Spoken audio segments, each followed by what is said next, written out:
கர்த்தருக்கு ஸ்தோத்திரம். இந்த காலை நேரத்திலும் உங்களோடு சேர்ந்து ஆண்டவரை ஆராதிக்கும்படியாக, அவருடைய நாமத்தை மகிமைப்படுத்தும்படியாக தேவன் பாராட்டின கிருபைக்காக நன்றி செலுத்துகிறோம். அல்லேலூயா.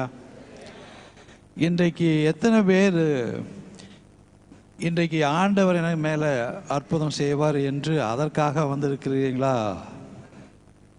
அப்படியா? அற்புதம் வெளியும் நடக்குது, உள்ளேயும் நடக்குது. அப்படின்னா என்ன அர்த்தம்? ஆண்டவர் அவர் அற்புதம் செய்வார் என்று நீங்கள் இந்த இம்மைக்காக கர்த்தராகிய இயேசு கிறிஸ்துவை நீங்கள் விசுவாசித்தீர்கள் என்றால் நீங்கள் எல்லாவரையும் விட பரிதவிக்கிற பிள்ளைகளாக இருப்பீங்க. ஆலயத்துக்கு அதுக்காக வரல, ஆண்டவரை பார்க்கும்படியாக, ஆண்டவருடைய பிரசன்னத்தை உணரும்படியாக, ஆண்டவருடைய வார்த்தைகளை கேட்டு அதன்படி நாம் நடக்கிற பிள்ளைகளாக ஆண்டவரை தேடி வந்திருக்கிற மனுஷனை அல்ல, அவர் செய்த அற்புதங்களை அல்ல. இன்றைக்கு வித்தியாசமான பிரசங்கங்கள் போய்கொண்டிருக்கிறது. ஒரு ஆலயத்துக்கு வரவங்க வர்றங்கிறதுனாலே ஒரு பெரிய அற்புதம் தான். அப்படி உள்ள காலத்தில் இருக்கிறோம். கேட்டிங்களா? நமக்கு பல காரியங்கள் உண்டு. கேட்டால் ஆலயத்துக்கு வராமல் இருக்கிறதுக்கு அநேக காரியங்களை சொல்லுவோம். ஆனால் ஆண்டவர் ஒவ்வொரு நாளும் ஜீவனை கொடுத்து உங்களை தாங்குகிற தேவன். ஹல்லேலூயா. வேதம் சொல்லுகிறது, நீங்கள் படுத்து தூங்கி விழிப்பது அவர் உங்களை தாங்குகிறார். ஒவ்வொரு நாளும் அவர் கரத்தில் நம்ம ஜீவன் இருக்குது. எப்போ ஆலயத்துக்கு வரணும், எப்போ ஞாயிற்றுக்கிழமை வரணும்னு காத்து கொண்டு இருக்கிற பிள்ளைகளாக இருக்கணும். அப்போ அந்த ஆண்டவர் உங்களுக்காக காத்து கொண்டு இருக்கிற தேவன். ஹல்லேலூயா. ஐயா கேட்டாங்க, நீங்கள் மேலே நின்று பிரசங்கம் பண்ணுறீங்களா கீழே நின்று பிரசங்கம் பண்ணுறீங்களான்னுட்டு. ஐயா, எனக்கு கீழே போதும். கீழே இருக்கிறவனை தான் ஆண்டவர் உயர்த்துவார். அப்புறம் மேலே இருக்கவனை இறக்கிட்டா வம்பு. நம்ம கீழேயே இருப்போம். ஹல்லேலூயா. நாம் எவ்வளவாக நம்ம கர்த்தருக்குள் தாழ்த்துகிறோமோ அவ்வளவாக தேவன் நம்மை உயர்த்துகிற தேவனாக இருக்கிறார். சில ஆலயத்தில் போகும்போது மேலே வந்து உட்காருங்கன்னு சொல்லுவாங்க. நான் ஐயா வேண்டாம், நான் ஜனங்களோட இருந்து நான் ஆராதிக்கிறேன், அது போதும். எப்போ பிரசங்கம் பண்ணுறேனுமோ அப்போ நான் மேலே வரேன். அங்கே இருக்க வேண்டிய எனக்கு ஆள் கிடையாது, எனக்கு அது தகுதி இல்லை.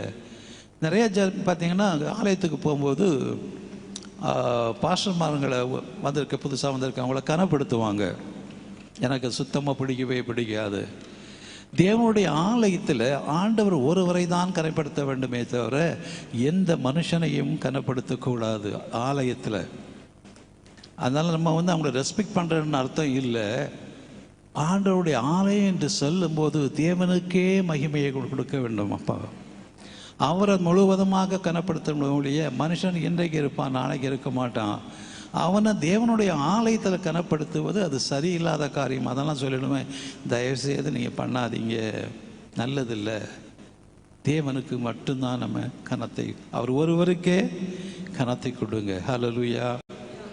நான் இன்றைக்கு அவங்க அந்த சிஸ்டர் இது பாடுறதுக்கு முன்னாடி சொன்னாங்க, நம்ம நிற்பதும் நிலை நிற்பதும் அவருடைய கிருபை என்று சொல்லி. நான் ஒரு மாதத்துக்கு முன்பாகவே அமெரிக்கா தேசத்துக்கு போக வேண்டிய ஆள். கேட்டிங்களா? ஸோ அங்கேருந்து வரும்போதும் நான் வர முடியாத சூழ்நிலையில் இருந்தது. கேட்டிங்களா? ஸோ திடீர்னு சொல்லிட்டு முதுகு பிடிச்சிக்கிட்டது, பயங்கரமான வலி. அடுத்த நாள் ஃப்ளைட்டில் ஏறணும். அதே நேரத்தில் நிறைய ஸ்னோ வந்ததுனால ஃப்ளைட்டே கேன்சல் பண்ணிட்டான். அதுக்கு அடுத்த 2 நாள் கழித்து அதை நான் வர வேண்டியது இருந்தது. அப்பவும் வலி இருந்தது. பிள்ளைங்கள்லாம் சொன்னாங்க, நீங்கள் 18 மணி நேரம் 20 மணி நேரம் ஃப்ளைட்டில் போனோம், இந்த வலியை வச்சுக்கிட்டு ஏன் கிளம்புறீங்க அப்படின்னு. அதெல்லாம் எனக்கு பரவாயில்ல, ஆண்டவர் பார்த்துக்கிடுவாங்க. என்றைக்கு எப்போ நான் ஃப்ளைட் விடையில் உட்காந்தனோ இந்த சென்னை வர வரைக்கும் எந்த வலியுமே இல்லை. அடுத்த நாளே வேலைகளை செய்ய ஆரம்பிச்சிட்டேன். ஹல்லேலூயா. இன்றைக்கி கொஞ்சம் ஏம்மா நீங்கள் சமைக்க வரலன்னா, ஒரு ஜுரம் இருக்கிற மாதிரி இருந்தது, அதனால் வரல. கேட்டிங்களா? அப்போ ஜுரம் இருக்கிற மாதிரி இருந்ததுன்னா எங்கே வரணும்? நீங்கள் தான் ஆண்டவரை தேடி வரணும், சுகம் பெற்றுக்கொள்ள, இல்லையா? ரொம்ப பலவீனமாக இருந்தது. ஏம்மா பலம், உங்களுடைய பலவீனத்தில் தேவனுடைய பலன்னு பூரணப்படும். எங்கே? வாங்க, இங்கே ஆலயத்துக்கு வாங்க. ஆலயத்துக்கு அற்புதத்தை தேடி வர வேண்டியது அவசியமே இல்லை. ஆண்டவர் அற்புதத்தை அவர் செய்கிற தேவன், அவரை தேடி வரணும். யார் எதை செய்வாங்களோ அவங்கள தேடித்தான் போடுமே ஒழிய மற்றபடி ஒரு மனுஷன் செய்வான்னு சொல்லி வராதிங்க. கேட்டிங்களா? நான் வராதிங்கன்னு சொல்லக்கூடாது, தவறான காரியம். எந்த காரியத்தை கொண்டும் ஒரு மனுஷன் ஆலயத்துக்கு வராதுன்னு சொல்கிறானோ அது தேவனுடைய பிள்ளையிலிருந்து வருகிற வார்த்தை அல்ல, பிசாசத்திலிருந்து வருகிற வார்த்தை. எந்த காரியமாக இருந்தாலும் தேவ ஆலயம், கேட்டிங்களா, அது சரியில்லை இது சரியில்லை அதெல்லாம் அப்புறம். நீ வர்றது தேவ ஆலயம், தேவனை தரிசிக்க வந்திருக்கிறோம். கேட்டிங்களா? எந்த காரணத்தை கொண்டு நீங்கள் ஆலயத்துக்கு போகாதன்னு சென்று ஒரு ஊழியக்காரன் சொல்கிறான்னா அவன் ஆலயத்துக்கு போய் பழக்கம் இல்லாதவனாக இருப்பான்னு நினைக்கிறேன். ஆலயத்துக்கு எதற்காக வர வேண்டும் என்று அறியாத ஜனங்களாக இருப்பாங்கன்னு நினைக்கிறேன். இன்றைக்கி கிராமத்தில் ஏழை ஜனங்கள், அதுவும் நிறைய இந்துக்கள் வந்து ஆலயத்தில் நிரப்புறாங்க. அவங்க சொல்கிறாங்க, ஐயா எங்களுக்கு அதிகமான காசு வரலை, பணம் வரலை, எங்களுக்கு வசதி இல்லை, ஆனாலும் இந்த ஆலயத்தில் வரும்போது எங்களுக்கு ஒரு சமாதானம் வந்து இருக்குது அப்படின்னு சொல்லி அநேகர்கள் வந்து கிறிஸ்துவை ஏற்றுக்கொண்ட ஜனங்கள் எங்கள் கிராமத்திலேயும் உண்டு. எங்கள் கிராமம் ஃபுல்லாக இந்து கிராமம். கேட்டிங்களா? ஸோ அப்படியாக இந்த நாட்களிலும் பார்த்திங்கன்னா பாடுகள் மத்தியில் நம்ம கடந்து செல்ல வேண்டும். ஆண்டவர் சொல்கிறார், பாடுகள் உண்டு. இன்றைக்கி நம்ம என்ன சொல்கிறோம் தெரியுமா? நம்முடைய ஞானத்தில் வேதத்தை புரட்டுகிறோம். கேட்டிங்களா? அப்போ ஆண்டவருடைய வருகை எப்பொழுது இருக்கும் என்று சொல்லும்படியாக இருக்கும்போது நீங்கள் மிகுந்த உபத்திரவம் வந்ததுக்கு அப்புறம்தான் இயேசுனுடைய வருகை இருக்கும் என்று ஒரு சிலர் சொல்கிறாங்க. இன்னும் சிலர் மற்றவங்க சொல்கிறாங்க, இல்லை அவர் உபத்திரத்துக்கு முன்பாகவே வந்து நம்மளை பரலோகத்துக்கு கொண்டு போயிடுவாங்க. ஏன்னா ஆண்டவர் சபையை அதிகமாக நேசிக்கிறவர், அதனால் அதுக்கு முன்பாகவே வந்து விடுவாங்க. எங்கேயா பைபிளில் எழுதியிருக்குன்னா அதெல்லாம் இல்லை. ஆண்டவர் நேசிக்கிறதில்ல, சபையை எவ்வளவா நேசிக்கிறாரு. அந்த ஜனங்கள் உபத்திரத்துக்குள்ளே போவாங்களா, அவருக்கு அப்படி செய்வாரா அப்படின்னு எதாவது ஒன்று சொல்லி வேதத்தை புரட்டுகிற காரியங்களை பார்க்கின்றோம். நீங்கள் மத்தேயு 24வது அதிகாரம், மார்க் 13வது அதிகாரத்தில் நீங்கள் வாசிக்கும் போது ஒரு பெரிய உபத்திர காலம் இருக்கும். அந்த காலம் எப்படிப்பட்டது? இதற்கு முன்பாகவும் இருந்தது இல்லை, பின்பாகவும் இருக்க போகிறதில்ல. அப்படிப்பட்ட ஒரு உபத்திர காலம் வரும். அது முடிந்த உடனே அவருடைய, கேட்டிங்களா, வானங்கள், சூரியன் அந்தகாரப்படும், அப்புறம் இது நம்ம சந்திரன் ஒளியை கொடுக்காது, நட்சத்திரங்கள் விடும் என்று அப்பொழுது ஒரு அடையாளத்தை எங்கள் பைபிளில் சொல்லப்படுகிறது கிளியராக. 2 காஸ்பலே சொல்லப்படுது. அந்த உபத்திரம் முடிஞ்சதுக்கு அப்புறம் தான் இயேசு சொல்கிறாரு, எப்படியாக நான் இவ்வளோ உபத்திரத்துக்குள்ளே கடந்து போனேனோ அவ்வளவாக நீங்களும் உபத்திரத்துக்குள்ளே கடந்து போகணும். ஏம்மா பரலோகம் போகிறது வந்து அகண்ட பாதை இல்லை, நெருக்கமான பாதை, கரடுமுரடான பாதை. எல்லாத்திலையும் கடந்து செல்வதற்கு நமக்கு விசுவாசம் வேண்டும். ஆண்டவர் பலன் கொடுக்கிற தேவன். அல்லேலூயா. இங்கே வந்த பின்பு வந்த உடனே என்ன பண்ணேன்னா ஒரு 4 ஸ்டேட்டுக்கு போயிட்டேன். இதான் முதல் தடவையாக நார்த் இந்தியாவுக்கு போனது. 2 வருஷத்துக்கு முன்பாக கயா போயிருந்தேன். ஒரு பையன் அடிக்கடி எனக்கு மெயில் கொடுப்பான், மேன் ஆஃப் கார்டுன்னு. அந்த ஊருக்காரன், பீகார்காரன். சரி, பீகாருக்கு நம்ம எதுக்கு போவேன் அப்படின்னு யோசித்தேன். கயாவில் இருக்கிறேன் அப்படின்னு சொன்னான். அப்போ அது புத்தா பிறந்த இடமே, நம்ம போய் பார்க்கணும் அப்படின்ட்டு சரி நான் வரேன் அப்படின்னு சொல்லிட்டு உடனே போனேன். 2 இடத்துல ஆராதனை நடந்தது. ஒரு இடத்துல முடிஞ்ச உடனே ஞானஸ்தானம் ஆராதனை. அங்கே நிறையா ரிவர்ஸ்லாம் இருக்குது, நிறையா இருக்குது. ஸோ இன்னொரு இடத்துலையும் ஆராதனை, அதுக்கப்புறம் ஞானஸ்தானம். அவ்வளோதான். 2 நாள் தான் நான் இருந்திருக்கிறேன். 3வது நாள் இது நடந்தது. மொத்தமாக 139 பேர் ஞானஸ்தானம் எடுத்தாங்க. இந்த ஃபஸ்ட் டைம் நான் போயிருக்கிறேன். அல்லேலூயா. அப்போ நான் ஒன்றும் பெருசாக போய்ட்டு அவங்களுக்கு சால்வேஷன் சொல்லி ப்ரீச் பண்ணது இல்லை. அந்த பாஸ்டர் பாருங்களும் எங்களுக்கே ஆச்சரியமாக இருக்குது. இந்த ஜனங்கள் எங்கேருந்து வந்தாங்கன்னு தெரியல. எல்லாம் ஷேர் டாக்ஸி பண்ணி, கேட்டிங்களா, கிராமத்து ஜனங்கள், பட்டணத்து ஜனங்கள் இல்லை, பல கிராமத்தில் வந்திருக்கிறாங்க. கேட்டிங்களா? அப்போ நான் சொன்னேன், இதற்கு முன்பாக இப்படி ஒன்று நடந்திருக்கா அப்படின்னா இல்லை அப்படிங்கிறாங்க. அப்போ நானும் ஒன்றும் செய்யலை, நீங்களும் ஒன்றும் செய்யலை. அப்போ எப்படி நடந்தது? அப்போ ஆண்டவர் அற்புதத்தை நடத்தியிருக்கிறாங்க. ஹல்லேலூயா. அப்போ நான் ஆண்டவர்கிட்ட சொன்னேன், ஆண்டவரே ஏன் நான் அந்த நேரத்தில் என்னை அங்கே கொண்டு போயிட்டு ஏன் இந்த அற்புதத்தை செய்தீங்க அப்படின்னு நினச்சா, ஆண்டவருடைய வார்த்தை சொல்லுது, என்னை கனப்படுத்துகிறவனை நான் கனப்படுத்துகிறேன். ஹல்லேலூயா. ஆண்டவருக்கு நன்றின்னு சொல்லிட்டு முடிச்சிட்டேன். இப்போ நான் செப்டம்பர் மாதம் வந்திருந்தேன். மறுபடியும் அங்கே கயாவுக்கு போனேன். ஒரே நாள் ஆராதனை முடிஞ்சுது. 130 பேர் ஞானஸ்நானம் எடுத்தாங்க ஒரே ஆற்றில். ஹல்லேலூயா. கேட்டிங்களா? என் கூட ஒரு பையன் நின்று ஹெல்ப் பண்ண. நான் எப்பவும் 2 பேருக்கு ஒருத்தர் ஹெல்ப்புக்கு வச்சுருப்போம் ஞானஸ்நானம் எடுக்கும்போது. அவன் சொன்னான், அடுத்த நாள் சொன்னான், பாஸ்டர் ராத்திரி பூரா என் உடம்பு வலி. அவன் யங் ஃபெலோ, ஒரு 35 வயசு தான் இருக்கும். உடம்பு சரியான வேலை. ஏன்னா 130 பேருக்கு ஞானஸ்தானம் ஒரே நேரத்தில் ஒரே இடத்துல கொடுக்குறது இது அப்படின்னா எனக்கு ஒரு வரி கூட இருந்தது இல்லை. ஏன்னா ஆண்டவருடைய கிருபை. ஹல்லேலூயா.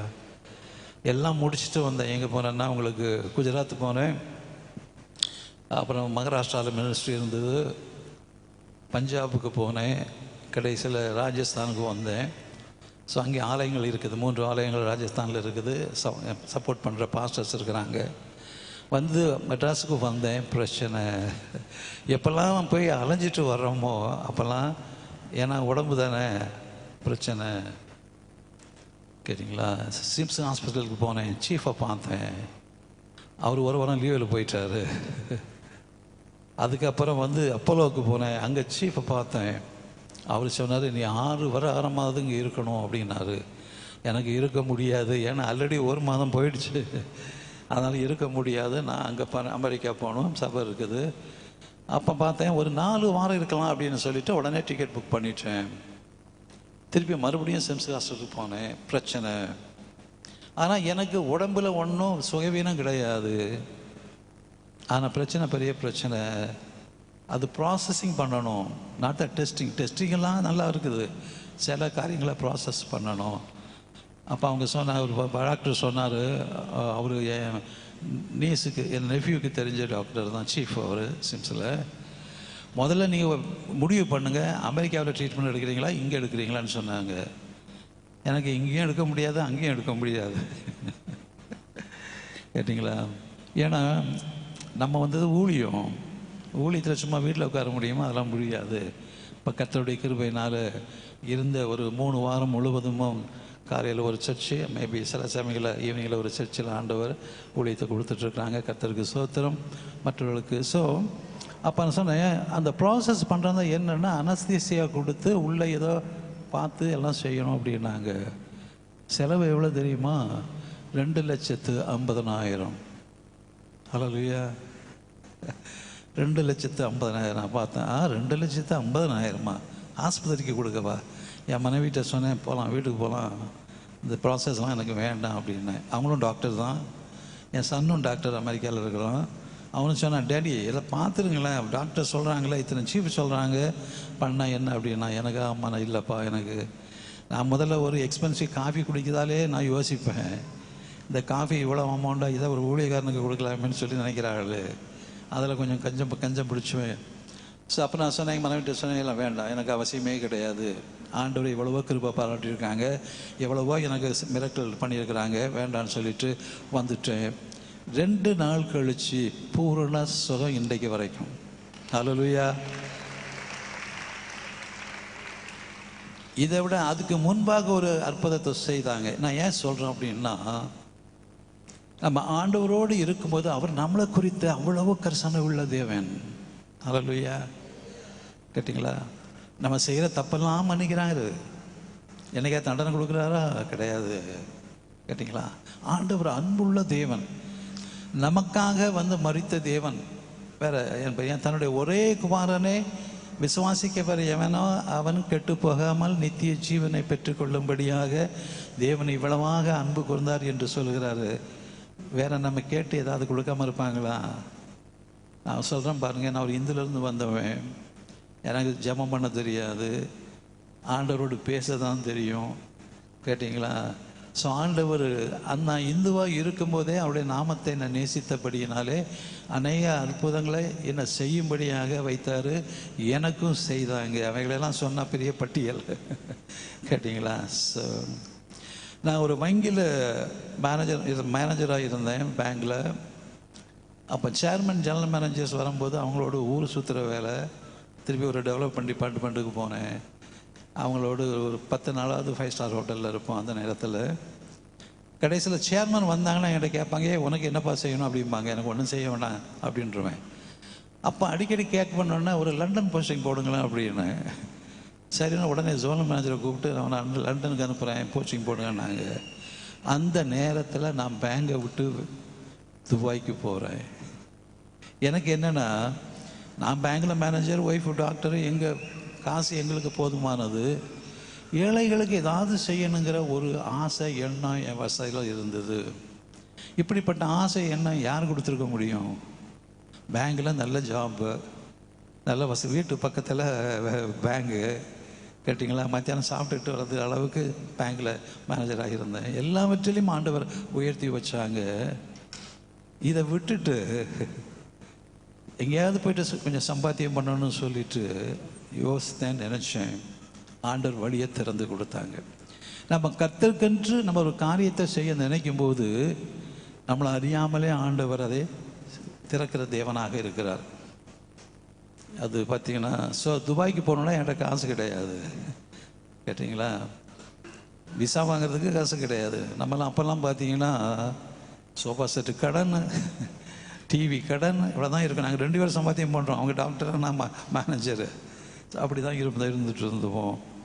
அப்போ ஆண்டவர் பார்த்தீங்கன்னா ஒரு 2 பேரும் என்னை சந்திச்சாங்க. இங்கே ஜோனல் மேனேஜர் ரெக்கமெண்ட் பண்ணியிருந்தாங்க, இவன் என்னமோ துபாய்க்கு போகிறாங்கிறான், அவங்கள்ட்ட பேசி பாருங்கன்ட்டு. அவங்க துபாயில் போய்ட்டு ஒரு பிஸ்னஸ் பண்ணுறதுக்கு ஆள் தேடிட்டு இருக்காங்க. என்னை சந்திச்சாங்க. 2 பேருமே நல்ல யங்ஸ்டர்ஸ் தான். ஒரு 40 வயசு அந்த வயசு தான் இருக்கும். 2 பேருமே மில்லினர்ஸ், பெரிய பணக்காரங்க கேட்டிங்களா. ஸோ என்கிட்ட ஒரு 1/2 hour பேசிட்டு சொன்னாங்க, நான் விசா கொடுத்தா வருவீங்களா அப்படின்னாங்க. வர்றேன்னே சொல்லுவாங்க, அப்புறம் என்ன பண்ணுவாங்கன்னு தெரியாதுன்னு சொல்லிட்டு கரெக்டாக 1 வாரத்தில் விசா கொடுத்தாங்க. நான் பேங்கை விட்டு போகும்படியான ஒரு சூழ்நிலை. 50 லட்ச ரூபா என் கையில் கொடுத்தாங்க 30 வருஷத்துக்கு முன்பாக. பார்த்தீங்களா, 50 லட்சம் பேங்க் லோனு 10 லட்சம் 60 லட்சம் கொடுத்துட்டு அவங்க கொஞ்சம் கார் வாங்கி விற்கிற பிஸ்னஸ்ஸு இதை செய்யுன்னு போயிட்டாங்க. யாராவது என்னை பார்த்து பேசினது ஒரு அரை மணி நேரம் தான். இவ்வளோ அமௌண்ட்டு, அதுவும் 30 வருஷத்துக்கு முன்பாக அதனுடைய வேல்யூ என்ன? ஒரு எழுத்துமானம் கிடையாது. அந்த பிஸ்னஸ்ஸு என் பேரில் தான், நான் தான் ஆப்ரேட் பண்ணுறது. கொடுத்துட்டு அவங்க வரல போயிட்டாங்க. கர்த்தர் பெரிய காரியங்களை செய்தாங்க. ஆனால் அங்கே நடந்தது என்னன்னு பார்த்தீங்கன்னா, காலையில் நான் ஒரு சிஎஸ்எஸ் சர்ச்சுக்கு போவேன், சாயந்தரம் பெண்டகாஸ்டுக்கு போவேன். அதுக்கு முன்னாடி நான் திருமணமானதுனால ஒரு ஆண்டவரே பார்த்து அரேஞ்சு மேரேஜ், ஒரு கிறிஸ்டின் ஃபேமிலியில் ஒரு கேர்ளு, அதான் என் ஒய்ஃபு டாக்டரு. ஸோ அப்படி பண்ணி என்னை ஐடல் ஒர்ஷிப்பிலேருந்து என்னை எடுத்து போட்டாங்க. வெள்ளிக்கிழமை நான் முருகன் கோயிலுக்கு போவேன், ஞாயிற்றுக்கிழமை அந்த பசங்களோட எப்போ நானும் வரேன்னு சொல்லிட்டு ஆலயத்துக்கு போவேன். யாரும் எனக்கு காஸ்பல் கொடுத்தது கிடையாது. இயேசுவை பற்றி ஒன்றுமே தெரியாது, அவருடைய பேரை தவிர. ஒன்றே ஒன்று தெரியும், இது கிறிஸ்தவ கடவுள். அன்றைக்கு நாங்கள் ஹிந்துவெலாம் இருந்து கிறிஸ்தவ கடவுள் என்று சொல்லி கொண்டு இருக்கிறாங்க. இன்றைக்கும் அப்படி தான் சொல்கிறாங்க. இந்த உலகத்தில் நம்ம தமிழ்நாட்டில் இருக்கிறவங்க, இந்தியாவில் இயேசுனா கிறிஸ்தவர்களுக்கு கடவுள்னு சொல்கிறாங்க. ஆனால் இன்றைக்கு கிறிஸ்தவர்கள் ஆவிக்குரியவைகள், ஆய்க்கக்கூடியவைகள், பெரிய ஆலயங்களை வச்சுட்டு இருக்கிறவங்க என்ன சொல்லலாம் தெரியுமா? அவர் மனுஷனுக்கு மனுஷன், கடவுளுக்கு கடவுள். இதுதான் விசுவாசமா? என்றைக்குன்னு அவரை மனுஷன்னு நினைச்சு அவன் விசுவாசம் அவுட்டு. எல்லாம் தெரியும் பைபிளில், எத்தனை பிரசங்கம் பண்ணியிருப்பாருங்க. ஆனால் அவர் 100% மனுஷன், 100% கடவுள். இது எங்கப்பா பைபிள் எழுதியிருக்குது? சரிங்களா? ஸோ ஒரு மனுஷன் என்றால் தன் தாய் தகவனுக்கு பாவத்தில் பிறக்கிறவன் தான் மனுஷன். அப்படி தானே? ஒரு நாள் ஒரு ஸ்டோர், பெரிய கடை. நாங்கள் எப்போவுமே பார்த்தீங்கன்னா ரோட்டில் நின்று ட்ராக்ஸ் கொடுப்போம் கேட்டிங்களா, மற்றவங்களோட பேசுவோம், நிறைய ஊழியங்களை பண்ணுவோன்னு வச்சுக்கோங்களேன். வீட்டில் உட்கார்றதில்ல கேட்டிங்களா. அது நான் ஃபுல் டைம் ஊழியர் கிடையாது. எங்களுக்கு ஒரு ஆண்டவர் ஒரு பிஸ்னஸ் கொடுத்துருந்தாங்க. அது வீட்டில் உட்காந்து சும்மா இல்லாமல் இருந்தால் கூட அந்த பிஸ்னஸ் போகும். அப்படிப்பட்ட ஒரு பிஸ்னஸ். அதனால தான் வருஷத்துக்கு 2 தடவை இந்தியாவுக்கு வர முடிஞ்சது. கேட்டிங்களா? ஸோ அப்போ ஒரு இஸ்லாமியர் வந்து என்கிட்ட அந்த ட்ராக்ஸை வாங்கிக்கிட்டார். அப்போ சொன்னார், நாங்கள் இயேசுவையும் மோசேயையும் நாங்கள் விசுவாசிக்கலைன்னா நாங்கள் முஸ்லீம் அல்ல, இஸ்லாமியர் அல்லன்னாரு. ரொம்ப நன்றிங்க, அட்லீஸ்ட் மோசையை நீங்கள் விசுவாசிக்கிறீங்க, இயேசுவையும் விசுவாசிக்கிறீங்க. அதுக்கப்புறம் சொன்னார், நீங்கள் ஒரு தப்பு பண்ணுறீங்க. என்ன தப்பு அப்படின்னா, இயேசு ஒரு ப்ராஃபிட் தான், ஒரு மனுஷன்தான், அவரை எப்படி நீங்கள் கடவுள்னு சொல்ல முடியும் அப்படின்னு சொன்னார். நம்ம வேதத்திலிருந்து என்ன சொன்னா, உங்கள் வேதம் அப்படி எழுதியிருக்குன்னு சொல்லுவாங்க, அவ்வளோதானே. அப்போ அந்த நேரத்தில் ஆண்டவர் சின்ன ஒரு ஞானத்தை கொடுத்தாங்க. நான் சொன்னேன், ஐயா, நான் இந்த உலகத்தில் ஒரு மனுஷனாக இருக்கிறேன், எனக்கு அம்மா அப்பா இருக்கிறாங்க, உங்களுக்கும் ஒரு அம்மா அப்பா இருக்கிறாங்க, சதானா. ஸோ ஒரு அம்மா அப்பா இல்லாமல் அல்லது ஒரு மனுஷனும் மனுஷமே இல்லாமல் ஒரு குழந்தை இங்கே பிறக்காது. அதுதான் நியதி. கேட்டிங்களா? அப்போ இயேசுனுடைய அப்பா பேர் என்ன பேர்னு கேட்டேன். அவர் இஸ்லாமியர், குரான் படித்தவர். அவர்கிட்ட கேட்டேன், இயேசுனுடைய அப்பா பேர் என்ன சொல்கிறீங்களா? ஒரு மனுஷனாக இருக்கிறா இருந்தால் தாய் இருக்கணும், தகப்பன் இருக்கணும், அப்படி தானே? நீங்கள் மனுஷன்னு சொல்கிறீங்க, அவங்க அப்பா பேர் என்ன பேர்னு கேட்டேன். அவர் அல்லான்னு சொல்ல முடியாது, யோசேப்புன்னு சொல்ல முடியாது. ஏன்னா குரானில் எழுதப்பட்டு இருக்கிறது. கேட்டிங்களா? கன்னி மரியாள் வயிற்றில் பசுத்த ஆவியினாரே பிறந்தவர் என்று அங்கே எழுதப்பட்டு இருக்கிறது. அதனால் நான் கடைக்கு போகிறேன்னு சொல்லிட்டு போயிட்டாரு. அப்படி இருக்கிற காலத்தில் இன்றைக்கு கிறிஸ்தவங்களாக இருக்கிற பெரிய நாங்கள் சீனியர் பாஸ்டர் அது இதுன்னு சொல்லிக்கிட்டு பெரிய ஆலயத்தில் இருக்கிறவங்க இப்படி சொன்னாங்கன்னா என்ன ஆகுறது? மனுஷனுக்கு மனுஷன் கடவுளாக ஆக முடியுமா? கடவுள் மனுஷனாக ஆக முடியும், மனுஷன் கடவுள் ஆக முடியுமா? அது 100% மனுஷனா, 100% கடவுளா? நீ அவருடைய தேவன், கர்த்தர், ரட்சகர் என்று நீ விசுவாசிக்கலைன்னா நீ சாவ. அது இல்லாமல் சொல்கிறார் கர்த்தராகிய இயேசு கிறிஸ்து யோவான் 8வது அதிகாரத்தில் 23, 24 வசனத்துக்குள்ள நான் சொன்னேன், நீங்கள் எல்லாம் தாழ்விலிருந்து வந்தவர்கள், நான் உயரத்திலிருந்து வந்தவன். கேட்டிங்களா? நீங்கள் இந்த உலகத்திலேருந்து உண்டானவர்கள், நான் இந்த உலகத்திலிருந்து உண்டானவர்கள் அல்ல. அப்படின்னா நீங்கள் பாவத்திலே சாவீர்கள். எப்படி என்றால், நானே அவர் என்று நீங்கள் விசுவாசிக்காவிட்டால் பாவத்தில் சாவீர்கள். அப்போ இவங்களாம் எங்கே போய் சாவாங்க? மனுஷன்னு நினச்சாங்கண்ணா. அவர் மனுஷனா? கேட்டிங்களா? அப்புறம் மனுஷனே நீ கும்பிடுற ஆலயத்தில் ஆலயத்தில் போயிட்டு ஒரு மனுஷனை கும்பிட்றியா? 100% மனுஷனை கும்பிட்றியா நீ? கேட்டிங்களா? ரட்சிக்கப்பட்டவர்கள், பரிசுத்த ஆவியை பெற்றவர்கள், பரிசுத்த ஏனோ நம்ம சபை என்று சொல்லுகிற சபைகள். கேட்டிங்களா? இந்த மாதிரி இப்படிப்பட்ட ஒரு காரியத்தை சொன்னோன்னா விசுவாசி அதை தான் நினைக்கிறான். நான் பேசும்போது எங்களுடைய ஆலயத்தில் எங்கள் பாஸ்டர் அவ்வளோ சீனியர் பாஸ்டர், அவ்வளோ பெரிய சர்ச்சில் நீ சொல்கிறாரு, நீ என்ன வந்துக்கிட்டு சொல்கிற? சரிங்களா? இன்றைக்கு இயேசுவை நம்ம மனுஷ மாமிசத்தில் பார்க்குறோம். அன்றைக்கு அப்படி தான் பார்த்தாங்க. அவரை ஒரு தீர்க்கதரிசியில் தான் பார்த்தாங்க. கேட்டிங்களா? அதனால தான் அவன் சொல்கிறாங்க, இவருடைய தாயார் மரியாள், இவர் தச்சனுடைய குமாரன், தாயார் மரியாள், அவருக்கு 4 சகோதரர்கள். கேட்டிங்களா?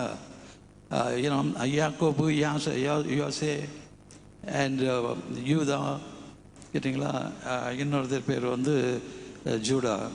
இந்த 4 சகோதரர்கள், அவங்க சகோதரிகளாம் நம்மகிட்ட இருக்கிறாங்க.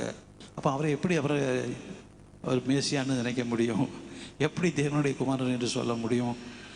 ஸோ அன்றைக்கு மாம்சத்தில் அவர்கள் இயேசுவை பற்றி அறியாமல் இருந்தாங்க. கேட்டிங்களா? ஸோ அவங்க சகோதரர்களே அவரை அதிகமாக விசுவாசிக்கிறேன்னு சொல்லப்படுகிறது. இன்றைக்கு நாம் பரிசுத்த ஆவியை பெற்றவர்கள், ரட்சிக்கப்பட்டவர்கள், பரலோகத்துக்கு போக வேண்டிய பிள்ளைங்க சபைகளில் அப்படி போய் சொன்னால் எப்படி?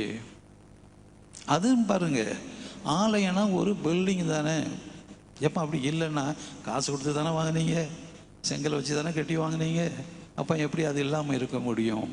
ஸோ மாம்சத்தில் பார்க்குற காரியமாக இருக்குது. ஆண்டவர் எனக்கென்று ஒரு ஆலயத்தை நீங்கள் கட்டுங்கள் என்று சொன்னார் இல்லையா? அப்போ தேவன் இருக்கிற ஆலயம் அது பரிசுத்த ஆலயம் என்று சொல்லி இருக்குது. இன்றைக்கு இந்துக்கள் என்ன சொல்லுவாங்க? இந்த சர்ச்சை பார்த்த உடனே இது கிறிஸ்தவர்கள் ஆலயம் தான் சொல்லுவாங்க. பில்டிங்னு சொல்கிறாங்க, யாரும் சொல்லியிருப்பாங்களா? இஸ்லாமியருக்கும் தெரியும் இது இயேசுவினுடைய ஆலயம் அப்படின்னு. ஆனால் இவன் என்ன சொல்கிறான்? அது பில்டிங் தானே.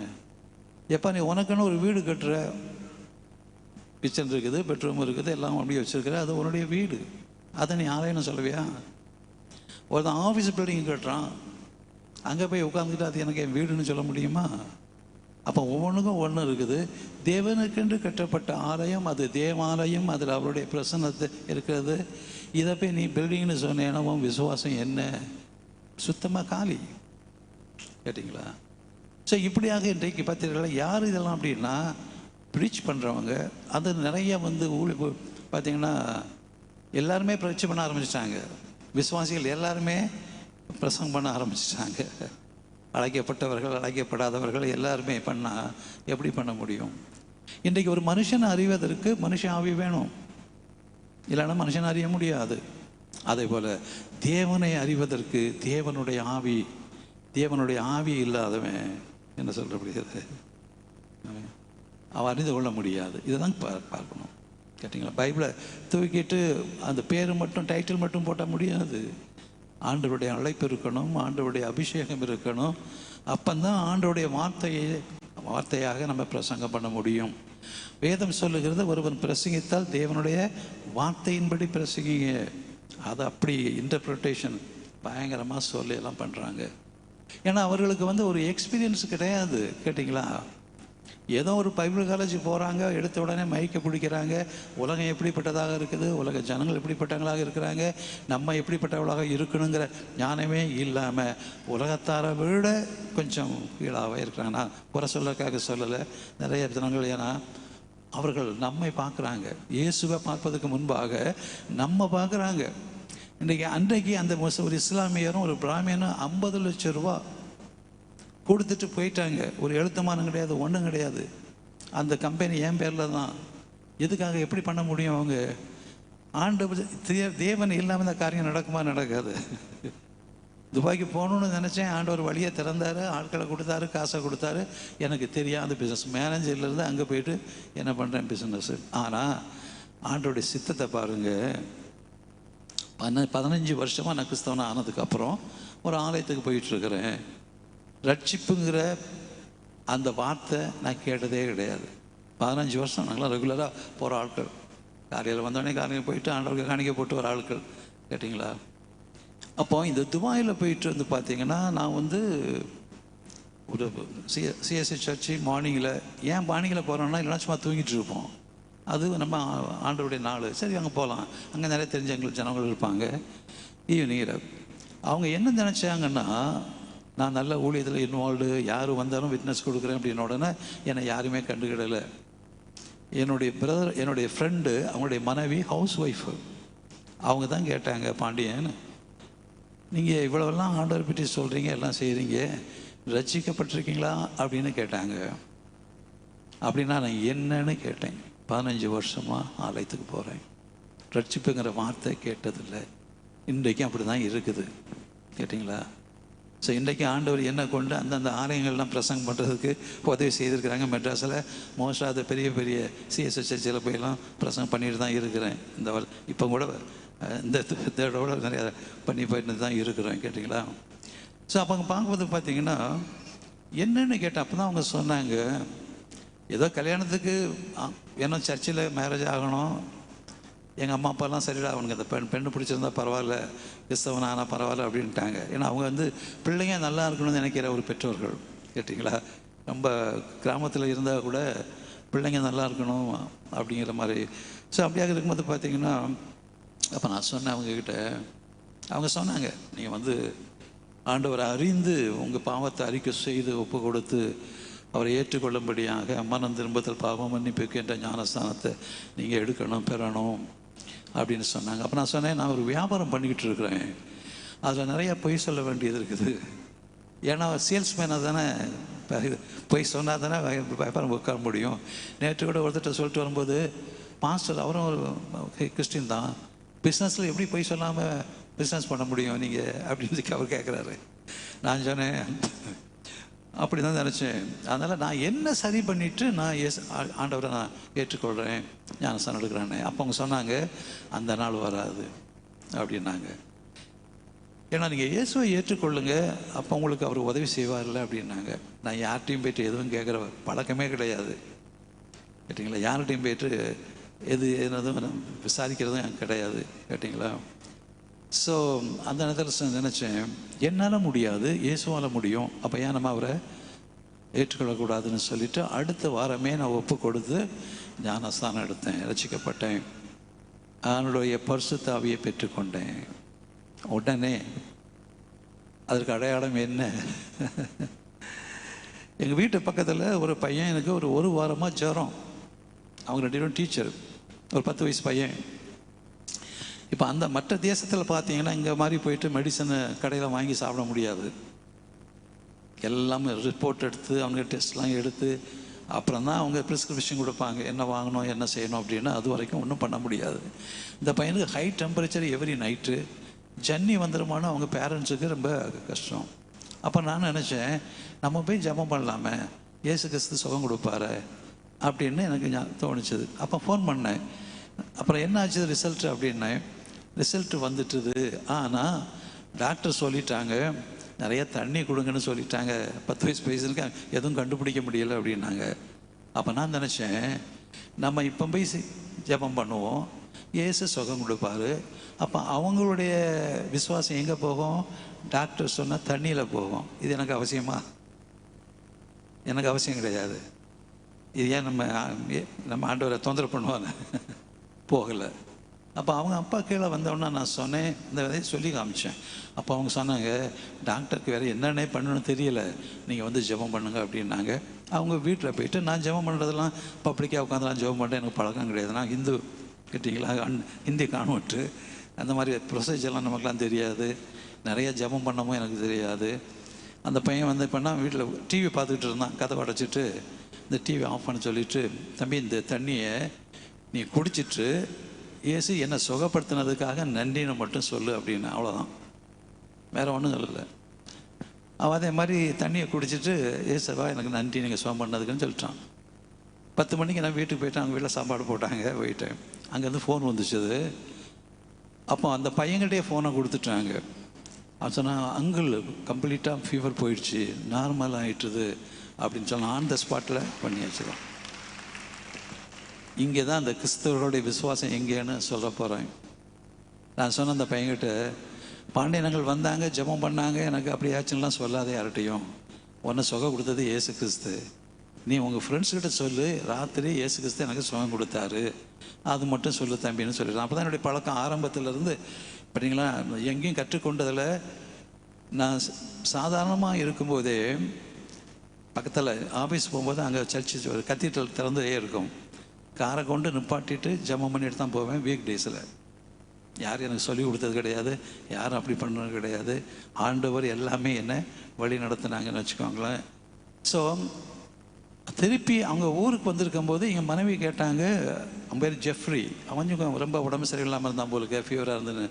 ஆமாம், டாக்டர் சொன்னாங்க நிறையா தண்ணி கொடுக்க சொல்லி, அதனால் அவன் குணமானான். விசுவாசத்தை பார்த்தீங்களா, கிறிஸ்தவங்க விசுவாசத்தை சொல்லியே நான் வரமாட்டேன்னு சொல்லி, இவங்க விசுவாசம் தண்ணியில் போகணும்னு சொல்லியே நான் போயிட்டு போனேன். இப்போ அவங்களுடைய விசுவாசம் என்ன? டாக்டரு அது அந்த நைட்டு, அன்னைக்கு தான் ரிசல்ட்டு வந்துருக்குது, அந்த நைட்டில் தண்ணி கொடுத்தும் சரியாயிடுச்சு. இப்படி தான் கிறிஸ்தவனுடைய விசுவாசம். கேட்டிங்களா? ஆண்டவரை மகிமைப்படுத்துறதுக்கு நம்மளால முடிகிறதில்லை. அதை விட மனுஷனை மகிமைப்படுத்துறதுக்கு ஓடி ஓடி போவோம். அப்படிதானே? இன்றைக்கு பெரிய பெரிய கூட்டங்கள் இருக்கிறது பார்த்தீங்களா? இன்றைக்கி வந்து மகாராஷ்டிராவில் 50,000 பேர் கூடனாங்கன்னு சொல்லி பேப்பரில் பார்த்தோம். அவ்வளோ பெரிய கூட்டத்தை, ரொம்ப நன்றி, அவ்வளோ ஜனங்களும் வந்து ஒரு பெரிய கூட்டத்தில் இருந்தாங்களே. அதில் எத்தனை பேர் ஒழுங்காக சபைக்கு போகிறவங்க, எத்தனை பேர் இயேசுவை தேடி போகிறவங்க, எத்தனை பேர் இயேசுக்காக இருக்கிறவங்க கிடையாது. ஆனால் மனுஷனுக்காக 50,000 பேர் ஒரு இடத்துல கூடி என்னத்தையோ பண்ணுறானுங்க. அங்கே என்ன ஒன்றும் நடக்கிறது கிடையாது. அற்புதம் நடக்குதா, அடையாளம் நடக்குதா, ஒன்றுமே கிடையாது. கேட்டிங்களா? ஸோ அப்படிப்பட்ட பெரிய பெரிய கூட்டங்கள் நடத்துகிறவங்க என்ன சொல்கிறாங்க? சபையில் அற்புதம் நடக்கலைன்னா நீ அங்கே சபைக்கு போகாத, அது இயேசு சபைக்கு இல்லையா? அப்போ இவனுக்கு என்ன சபைக்கு எதுக்கு வராங்கன்னே இவங்களுக்கு தெரியல. ஏன்னா இவங்க சபைக்கே போகிறதில்ல. கேட்டிங்களா? சரி, சபைக்கு போனால் தானே என்ன நடக்குதுன்னு தெரியும், உட்காந்து பேசுகிறாங்க. அப்போ இந்த 7 ஜனங்கள் வலது கைக்கும் இடது கைக்கும் வித்தியாசம் தெரியாத அநேக ஜனங்கள் உண்டு, ரசிக்கப்படாத ஜனங்கள் உண்டு. இவங்களை தானே நம்பி, இவங்களோட வார்த்தையை நம்பி இருக்கிறாங்க. சும்மாயே சபைக்கு வர்றதில்லை. ஐயா இவர் சொல்லிட்டாரா, நம்ம எதுக்கு இந்த சபையில் அற்புதமே நடக்கலை, வரலன்னு சொல்லுவாங்களே. அப்போ ஒரு பிசாசானவனை இவர்களை கொண்டு எவ்வளவாக ஜனங்களை வஞ்சிக்கிறாங்க இந்த நாட்களில். அதுக்காக நான் சொல்கிறேன், கேட்டிங்களா? அது யாரோ பெரிய ஆளாக இருந்தாலும் ஆண்டவரோட பெரிய மனுஷன் எவனாவது உண்டாயா? நமக்கு ஆண்டவர் நம்மளோடு இருக்கிறாரு, கேட்டிங்களா? 2 வருஷத்துக்கு முன்னாக உங்களுக்கு ஒரு சாட்சியாக சொல்கிறேன். நான் சாதாரண மனுஷன்தான். நான் உலகத்துக்கும் வேலை பார்த்துட்ருக்கிறேன், ஆண்டவருக்கும் வேலை பார்த்துட்ருக்கிறேன். ஆனால் பாஸ்டர்களோட அதிகமாக வேலை பார்க்குற ஆளு நான். ராத்திரி 12 மணி வரைக்கும் சுற்றுவோம். 12 மணிக்கு மேலே தான் டின்னரே சாப்பிடுவோம். எங்கேயாவது கொடுத்தாங்கன்னா காஃபி குடிப்போம், டீ குடிப்போம். அப்படி தான் நாங்கள் வேலை பார்த்துட்டு இருக்கும்போது நான் இங்கே ஆண்டவருக்காக வேலை பார்க்குற ஆட்கள், கேட்டிங்களா? ஸோ அப்படியாக இருக்கும்போது எனக்கு ஒரு தடவை செக் பண்ணும்போது இந்த ஹார்ட்டில் பிளாக், இந்த ஹார்ட்லேயும் பிளாக்கு, அடப்பு. ஒரு சீஃப் வந்தார், ஒரு ரிசல்ட் வந்துருச்சு. சீஃப் வந்தார், செக் பண்ணிவிட்டு நீங்கள் உடனே ஆப்ரேஷன் பண்ணணும் அப்படின்னாரு. இந்த MMM போனேன். அங்கே அந்த சீஃபுக்கு நீங்கள் அப்பாயின்மெண்ட் வாங்குறா இருந்தால் 1 வருஷம் காத்திருக்கணும். இப்பவும் அப்படி தான். 1 வருஷத்துக்கு முன்னாடி அப்பாயின்மெண்ட்டு கிடைக்காது. அங்கே போனால் திருவிழா மாதிரி இருக்குது அந்த கூட்டங்கள், அவ்வளோ கூட்டங்கள். ஒவ்வொரு டிபார்ட்மெண்ட்டில் ஒவ்வொரு காரியத்தை பண்ணிட்டு தான் அங்கே போக முடியும். அங்கேயும் பார்த்துங்க, நமக்கு ஆண்டவர் கிருபை பாராட்டுறாரு. அங்கே ஒரு சாப்ளின் இருந்தார். என் சன்னு சொன்னால், எங்கள் பேரை சொல்லுங்கள், அவரை எனக்கு தெரியும். ஏன்னா லூதியானாவில் படிக்கும்போது அவர் அங்கே சாப்ளினாக இருந்திருக்கிறாரு. ஸோ அவன் தம்பி இப்போ கூட அவன் ஞாபகம் வச்சு யார் யார் எங்கே இருக்கான்னு அவனுக்கு தெரியுது. அவன் பேர் சொன்ன உடனே கூட்டிகிட்டு போயிட்டு சீஃபு அவரோட இதை இப்படி நாக் பண்ணிவிட்டு உள்ளே போய் உட்காந்துட்டார். அப்பாயின்மெண்ட் கிடையாது, ஒன்றும் கிடையாது. அன்றைக்கே நான் அட்மிட் ஆகிட்டேன். அப்போ மனைவி சொன்னாங்க, ஆண்டவர் கூட சுகம் கொடுக்கலாம்ல அப்படின்னாங்க. அவங்களும் அப்போ நீங்கள் ஏன் இங்கே வந்தீங்கன்னு கேட்டார் அவர். ஸோ நான் இது சரீரம் தானே அப்படின்னு சொல்லிட்டு அட்மிட் ஆகிட்டேன். அடுத்த நாள் ஒரு 10 மணிக்கு என்னை கொண்டு போயிட்டாங்க ஏஞ்சியோகிராம். அங்கே போய்ட்டு படுத்து அந்த டெஸ்ட்டு பார்க்குறதுக்கு, கேட்டிங்களா? ஒரு பெரிய மிஷின் இருக்கும். அது உள்ள ஐயாவுக்கு தெரிஞ்சிருக்கலாம், உள்ளே வச்சுட்டு பார்ப்பாங்க. அப்போ அந்த சீஃபே என்கிட்ட சொல்லிட்டு போகிறாரு, ஆப்ரேஷன் தியேட்டர் ரெடி, நீங்கள் இதை பார்த்துட்டு முதல்ல இங்கே தான் ரொம்ப ப்ராப்ளம் அதிகம், இதில் நம்ம ஆப்ரேஷன் பண்ணிடலாம், மீதி அப்புறம் பார்க்கலாம் அப்படின்னு சொல்லிட்டு சொன்னார். சரி டாக்டர்னு சொல்லிட்டு. ஆனால் எனக்கு என்னமோ அந்த ஆப்ரேஷனை பற்றியோ எதை பற்றியோ ஒரு பயம் கூட இருந்ததில்லை. நான் ஆண்டவர்கிட்ட ஜபமும் பண்ணலை. யாராவது பாஸ்டருங்க எனக்காக ஏன்னா எத்தனையோ பாஸ்டர் தெரியும் மெட்ராஸில். நான் நார்மலாக யார்கிட்டையும் போகிறதில்ல, கூப்பிட்றதில்லை.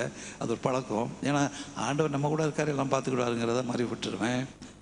என்ன பண்ணேன், நான் சொன்னேன் ஆண்டவர்கிட்ட, ஆண்டவரே நீங்கள் என்னோடு இருக்கிறீங்க, எனக்கு அது போதும். இந்த ஒரு வார்த்தை தான். 1 வாரம் கழித்து நான் திருநெல்வேலி பக்கத்தில் கிராமத்து ஊழியத்தில் ஒரு 4 நாள் பண்ணணும், அதுக்கு மட்டும் உதவி செய்யுங்க அப்படின்னு படுத்துட்டேன். படுத்து முடிஞ்சு எல்லாம் முடிஞ்சுது. சீஃப் வந்தார், அதுக்கு பார்த்தாருன்னா எங்கே ஆப்ரேஷன் பண்ணணும்னு சொன்னாங்களோ அங்கே ரத்தம் பீரிட்டு அடிக்குது. ஹல்லேலூயா, சரிங்களா? இவ்வளோதானே ஆண்டவருக்கு சத்தம் நீங்கள் தட்டுறது? ரத்தவீங்களா? எனக்கு இல்லையா, ஆண்டவருக்கு. ஒரு வார்த்தை, ஆண்டவரே எனக்கு வேற ஒன்றும் சொல்ல தெரியல. அது அந்தந்த நேரத்தில் நம்முடைய வாயிலிருந்து வர வார்த்தைகள் நம்ம பார்க்கணும். ஆண்டவர்கிட்ட உள்ள வார்த்தைகளை பார்த்தீங்கன்னா அது ரொம்ப அதிசயமாக இருக்கும். நான் சொல்கிறேன் உங்களுக்கு. ஸோ இது மட்டும்தான் எனக்கு வார்த்தை வந்துருச்சுது. ஆண்டவரே நம்ம முட்டாங்கள் போட்டு ஜபம் பண்ணலை, ஆண்டவரே நான் போகிறேன், அதை பண்ணுங்க இது பண்ணுங்க, ஒன்றுமே கிடையாது, ஒரு பயமும் இல்லை. நீங்கள் என்னோடு இருக்கிறீங்க ஆண்டவரே, எனக்கு அது போதும் ஆண்டவரே. ஆண்டவர் போதுமான தேவனாக இருந்தார். இது வரைக்கும் நான் டாக்டர்கிட்ட போயிட்டு ப்ராப்ளம், எந்த ப்ராப்ளத்துக்கும் போனதில்லை. அது 2019 கொரோனாவுக்கு முன்பாக. இது வரைக்கும் ஒன்றுமே பிரச்சனை கிடையாது, ஹார்ட்டில் ஒன்றும் கிடையாது. ஹல்லேலூயா. அப்போ இங்கெல்லாம் இருக்குன்னு சொன்னாங்க, எங்கெல்லாம் இருந்தது தெரியாது நமக்கு. ஆண்டவர் அப்படியாக இருக்கிறது பார்க்கின்றோம், கேட்டிங்களா? சில சமயங்கள் ஆண்டவருடைய வார்த்தைகள் பார்த்தீங்கன்னா அவ்வளவு சரியாக ஆண்டவர் பேசுகிறார் என்று சொல்லும்போது பார்த்தீங்கன்னா அவர் எந்த லாங்குவேஜில் பேசுவாருன்னு கேட்பாங்க சிலவங்க. ஆண்டவருக்கு லாங்குவேஜ் வேணுமா பேசுகிறதுக்கு? அவசியமே கிடையாது, கேட்டிங்களா? தெளிவாக தெரியும் ஆண்டவர் என்ன பேசுகிறாருன்னு சொல்லிட்டு, கேட்டிங்களா? ஒரு கேத்தலிக் வீட்டில் பாரு, நான் அவங்க இந்த மெசேஜெல்லாம் விட்டுட்டு நிறைய நான் சாட்சிக்கு போகிறேன், சரி மன்னிச்சுக்கோங்க, நிறைய காரியங்கள். ஸோ அப்போ வந்து நான் எப்படி பேசுகிறாருங்கிறதுக்காக நான் அவருக்கு மட்டும் சொல்கிறேன். நிறையா நேரத்தில் ஒரு 4-5 தடவை இதை நான் 22 வருஷத்தை ஊழியத்தில் மேபி ஒரு 4 டைம் ஒரு 5 டைம் பேசியிருப்பாங்க, அவ்வளோதான். அதுக்கு மேலே பேசுனது கிடையாது. ஏன்னா அவசியம் இல்லாமல் என் ஆண்டவர் பேசுவாரா, பேச மாட்டார். துபாயில் வச்சே என்னை வழி நடத்தினாங்க ஆன் த ஸ்பாட்டில். கேட்டிங்களா? ஹீலிங்கு யூஸ் பண்ணாங்க, ப்ராஃபஸி யூஸ் பண்ணாங்க. நான் மினிஸ்டர் கிடையாது, நான் ஊழியக்காரன் கிடையாது, நான் பாஸ்டர் கிடையாது. ஆனால் எப்போ யார் வந்தாலும் கடையில் வந்தாலும் ஆண்டவர் பற்றி சொல்லுவேன், என் வீட்னஸ்லாம் கொடுப்பேன். அதுதான் என்னுடைய இது. எப்பொழுதும் நான் ஆண்டவரை வந்து என்ன பண்ணுறேன்னா, இந்த நேரம் தான் ஜெபம் பண்ணணுங்கிறதெல்லாம் கிடையாது. நடந்து போயிட்டு பேசிட்டு போவேன், தூங்கும்போது பேசுவேன், விழிக்கும்போது பேசுவேன், கடையில் இருக்கும்போதெல்லாம் அவரை பற்றி மற்றவங்களுக்கு கிட்ட பேசுவேன். இதுதான் என்னுடைய உறவு, ஆண்டவரோட உறவு. ஸோ ஆண்டவரோடு ஃபெல்லோஷிப் வைக்கும்போது தான் நம்ம அப்போ இருக்கும்போது நம்முடைய எண்ணங்களெல்லாம் ஆண்டவர் பெற்றையாக இருக்கும். கேட்டிங்களா? நம்ம உலகத்தில் இருந்தால் கூட, அவர் கடையை நடத்தும் போது கூட எல்லாம் வரவனுக்கெல்லாம் நான் சொல்லுவேன், தாவூத் இப்ராஹிம்னு ஒருத்தர், இப்ராஹிம் பாம்பு போட்டவர், இன்னும் தேடி கண்டுபிடிக்க முடியல. அவங்க பிரதர் அங்கே தான் இருக்கிறாரு. அங்கே ஒரு ஆள் பாகிஸ்தானி வந்தார், படிக்காத பாகிஸ்தானியே சரியான ஆட்கள், அதான் அவன் படியாதுவேன். அவன் எனக்கு ஒரு காரியத்துக்கு வரும்போது நான் அவனுக்கு எனக்கு தெரிஞ்ச ஹிந்தியில் ஒரு 1/2 மணி நேரம் யோசிப்பை பற்றி சொல்கிறேன். கொஞ்சம் எனக்கு ஹிந்தி தெரியும்னு வச்சுக்கோங்களேன். அவன் கேட்டுக்கிட்டே இருக்கிறான். பக்கத்தில் இருக்க பையன் ஏதோ செய்ய காட்டுறான், நான் அவனை பார்க்கல. எனக்கு யார் வந்தாலும் சரி, யாருன்னு பார்க்குறதில்ல, என் பாட்டில் ஆண்டவர் பற்றி சொல்ல ஆரம்பிச்சிடுவேன். அவன் போனதுக்கு அப்புறம் கேட்டான், இவன் யார் தெரியுமா உனக்கு அப்படின்னா. எனக்கு தெரியாது அப்படின்னா. அப்போ சொன்னான், இது தாவூத் இப்ராஹிமோட கையாளுக்க, இன்றைக்கு ராத்திரி நைட் கிளப்பில் போய் பாரு, அவர் யாருன்னு உனக்கு தெரியும் அப்படின்னா. நான் சொன்னேன், அதை பற்றி இல்லைப்பா, யார் வந்தால் என்ன, ஆண்டவர் பற்றி சொன்னேன், அவ்வளோதான். அதுவும் பாகிஸ்தானி வேறு, இஸ்லாமியர். கேட்டிங்களா? அடுத்த நாளும் சபைக்கு வந்தார். வந்துட்டு நான் மறுபடியும் அவர்கிட்ட சொல்ல ஆரம்பித்தேன். அவர் என்ன தெரியுமா கேட்டார், எனக்கு ஒரு உருது பைபிள் வாங்கி கொடுக்குறியா அப்படின்னு. வேறு ஒன்றும் தெரியாது. அப்போ பாருங்கள் ஆண்டவர். ஸோ நம்ம சில சமயங்களில் ஒரு முகத்தை பார்த்துக்கிட்டோம், ஆட்களை பார்த்துக்கிட்டா விட்டுறோம். அப்படி இல்லை. கேட்டிங்களா? ஜனங்களுக்கு நம்ம சுவிசேஷத்தை எடுத்துக்கொண்டு சொல்லணும். எங்கள் மனைவி வந்திருக்கும்போது ஒரு நாள் இப்போ வந்திருக்கும்போது நான் ஊழியத்துக்கு போயிட்டேன். ஒரு 3 வாரத்தில் 200 பைபிள், அதுவும் மெட்ராஸ் சிட்டியில், நாங்கள் கோடம்பாக்கம் மெயின் சென்டர், அங்கே போயிட்டு 200 பைபிள் கொடுத்துருக்காங்க. எப்போ டேக்ஸ் பண்ணாலும் டேக்ஸ் வச்சுருப்பாங்க. அவங்க கூட ஒரு 10 ரூபா கொடுத்து டேக்ஸ் கொடுத்தா வாங்கிவிடுவானுங்க. இப்போ நானும் அந்த மாதிரி தான் பைபிளில் கொடுத்து வரும்போதெல்லாம் ஆண்டவர் பற்றி சொல்கிறது உண்டு. அப்படியாக நம்ம ஆண்டவருடைய நாமத்தை வெளியில் பிரசங்கம் பண்ணணும், பிரஸ்தாபப்படுத்தணும். வெறும் சர்ச்சைகளை வந்து மட்டும் ஆராதித்தா போதாது. நம்ம தேவனுடைய பிள்ளைங்க, நமக்கு ஆண்டவர் வேலை கொடுத்துருக்காரு. கேட்டிங்களா? அவருக்கு நீங்கள் ஊழியத்தை செய்து பாருங்கள், உங்கள் வேலைகள்லாம் எப்படி இருக்குன்னு நீங்கள் பார்க்கலாம். நான் பார்த்தீங்கன்னா ஒரு 20 வருஷம் ஒரு கம்பெனி வச்சுருந்தேன். எனக்கு அங்கே இருக்க வேண்டிய அவசியமே கிடையாது. நான் வரும்போது ஒய்ஃப் பார்த்துக்கிடுவாங்க. வருஷத்துக்கு கொஞ்சம் வேலை இருக்கும், அவ்வளோதான். வேறு வேலையே கிடையாது. அதனால் நிறையா கான்டாக்ட்ஸ் வரும், அவங்ககிட்ட ஆண்டவர் பற்றி சொல்லுவேன். கேட்டிங்களா? அதே மாதிரி நாங்கள் ஊழியத்துக்கு வந்திருக்கும்போது அங்கே எனக்கு ஆண்டவர் பிஸ்னஸ் கொடுப்பாங்க.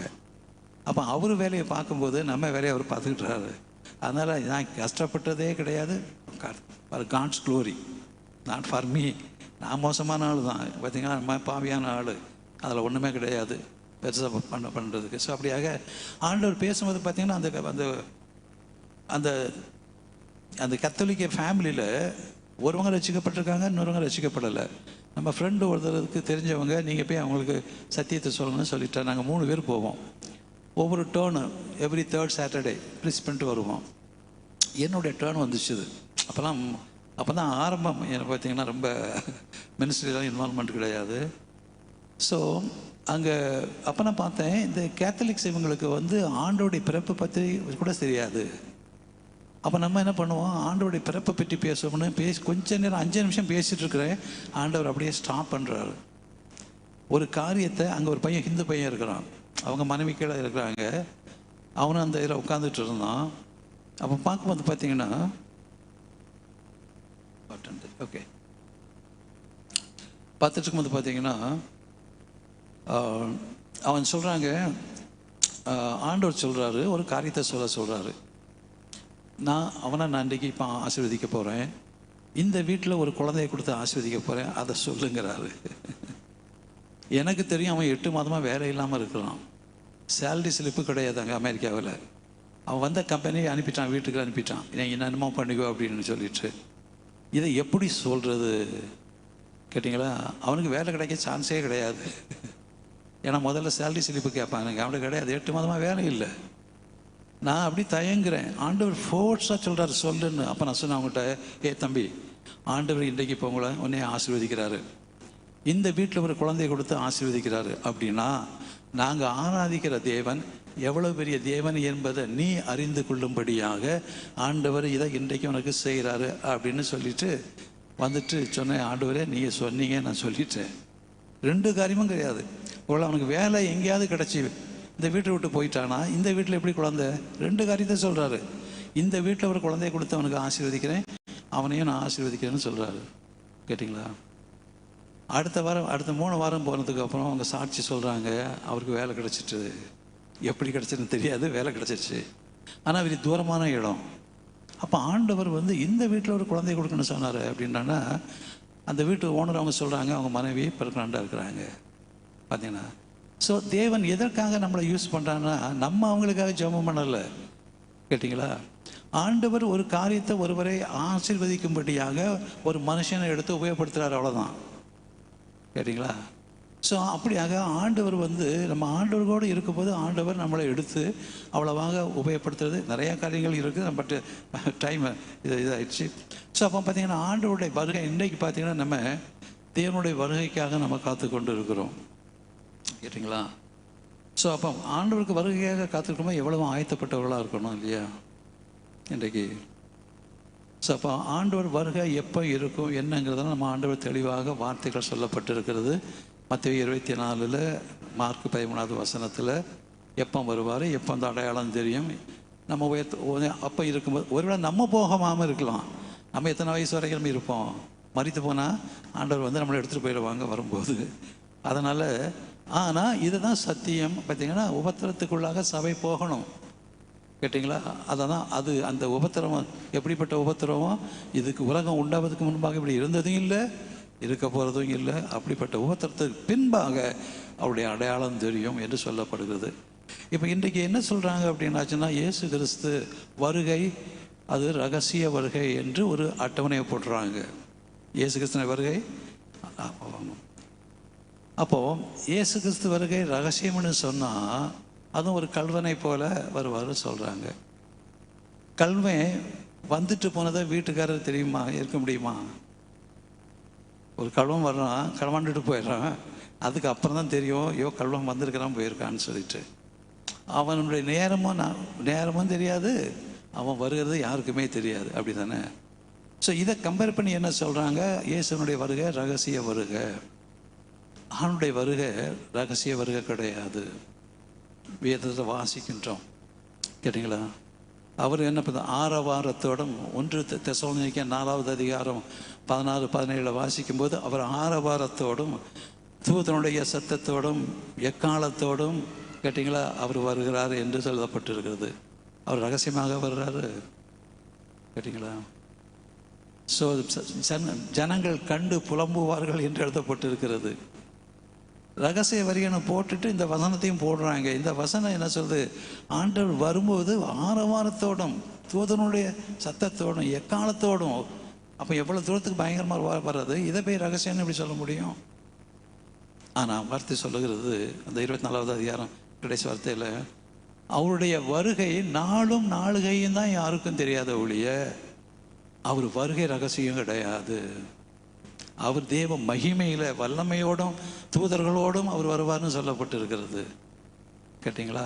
அவளை கண்டவர்களெல்லாம் பார்த்தீங்கன்னா அழுது புலம்புவார்கள் என்று சொல்லப்பட்டிருக்கிறது. அப்படியே என்ன சாமி யாருக்கும் தெரியாமலாம் வந்துட்டு போவார் அவர். உதான் சொன்னால் இயேசு கிறிஸ்து வந்துட்டு போயிட்டார்ப்பா அப்படின்னா. எப்படின்னு சொன்னால், நீ தானே சொன்ன அவர் ரகசியமாக வருவார்னு, வந்துட்டு போயிட்டாரு, நீ எப்படி ப்ரூவ் பண்ண முடியும் வரலன்ட்டு அப்படின்னு கேட்டான்.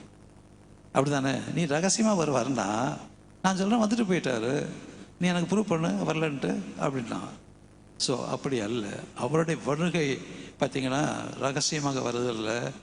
அவர் வருகின்ற நாளும் நாளையும் தான் ரகசியமே வெளிய. அது ஏன்னா தூதர்களுக்கும் தெரியாது, பிதாவை தவிர ஒருவனுக்கும் தெரியாது என்று சொல்லும்படியாக பரலோகத்தில் தூதர்களுக்கும் தெரியாது, தேவகுமாரனுக்கும் தெரியாது அந்த நாளும் நாளையும்.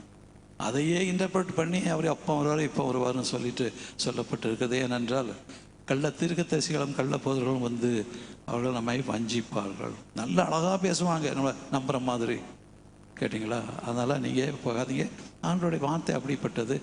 நம்ம என்றைக்கு மறித்தாலும் நம்ம தேவனோடு இருப்போங்கிற நம்பிக்கை நமக்கு வேணும். அப்போ நம்ம வாழ்க்கை எப்படி இருக்கணும்?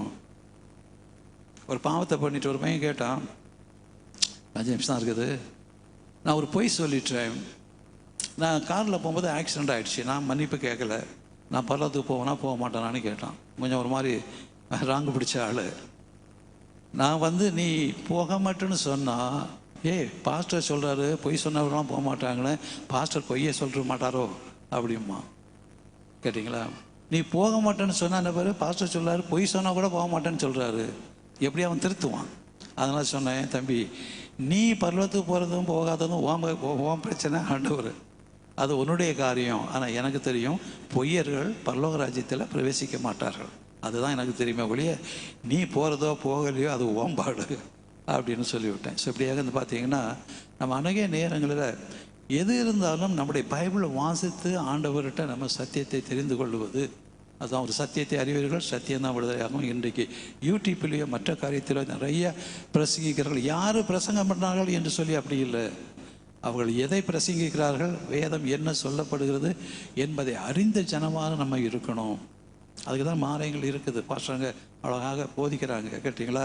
அவர் அப்படி சொன்னார் இவர் இப்படி சொன்னார்னு சொல்லிட்டு இருக்க வேண்டாம். வேதம் என்ன சொல்லுதோ அதுதான் சத்திய வேதம்.